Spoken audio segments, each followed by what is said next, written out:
Okay, I called Maritime Noon today, and it's my God, I waited about 35 minutes. But anyway, they were talking how can you get things done with a politician? How do you handle a politician? Anyway, I never listened to it. Let's see what happened. If it makes sense.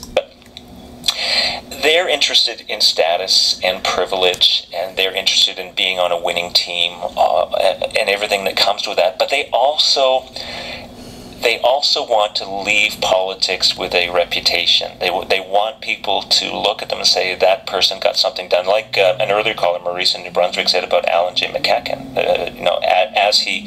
As he passes, people are saying nothing but good things about what he did for his country and for his community. That's kind of the politician's ideal. And so the effective citizen knows that the politician wants to be known for doing good things for the community. As the politicians tell themselves a story about who they are and what they're accomplishing, the effective citizen finds a way to weave themselves into that story so that both the politician and the citizen gets done what they want to get done. All right, David, concerned about corporate influences. Our next caller is Charles LeBlanc in Fredericton. What relationship do you think, Charles, might get in the way of you being effective as a citizen?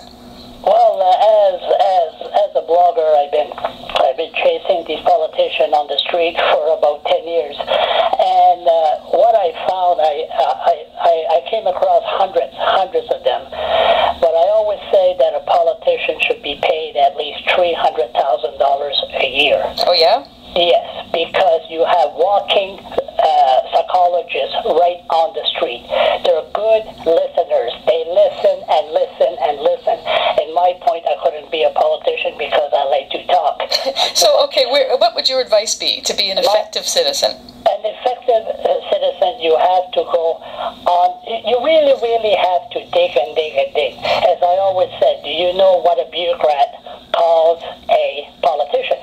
What's that? Temporary help. Okay. And that's what it is. You have a good day. Thank you for that.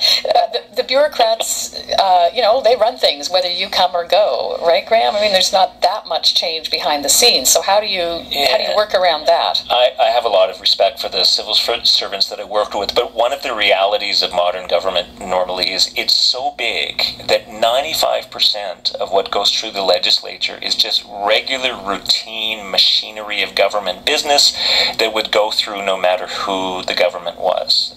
And that is largely driven by civil servants. But there's an important lesson there, which is if you're a citizen who are passionate about something, you want to get something done, one of the first questions you need to ask is, do I need a politician at all?